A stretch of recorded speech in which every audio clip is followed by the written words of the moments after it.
আমি শহীদের একজন শহীদের মা তার প্রতি শ্রদ্ধা রেখে আমি বলছি যে তিনি সংসদে যাচ্ছেন, তিনি জুলাইয়ের যারা শহীদ হয়েছেন জুলাইয়ে বা জুলাই যোদ্ধাদের আকাঙ্ক্ষা নিয়ে তিনি কথা বলতে পারুক, সেই প্রত্যাশা রেখেই আমি বলছি যে আমরা কিন্তু এখনও জানি না যে তিনি আসলে কোন লেভেলে কাজ করতে পারবেন।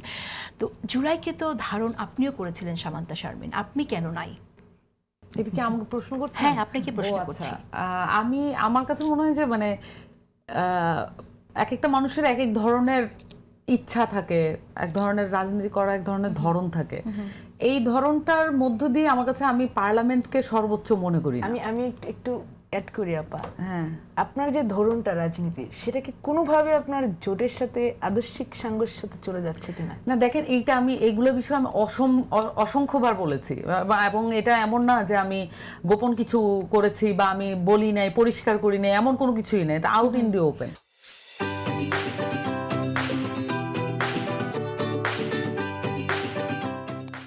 কিন্তু কথাটা হচ্ছে যে আমি পার্লামেন্টকে সর্বোচ্চ মনে করি না। মানে আমাদের আমি অবশ্যই নির্বাচনকে গুরুত্বপূর্ণ মনে করি, পার্লামেন্টকেও গুরুত্বপূর্ণ মনে করি, কিন্তু রাজনীতিতে আমি মনে করি না যে পার্লামেন্ট হচ্ছে ওখানে যেতে পারলেই সাকসেস।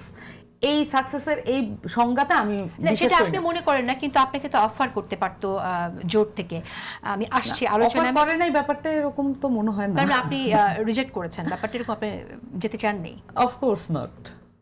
আচ্ছা, যেতে চাননি সেটা ঠিক এই কারণেই কি যে আপনি আসলে কখনো সংসদ সদস্য হতে চান না, নাকি? না না না, অবশ্যই তা না।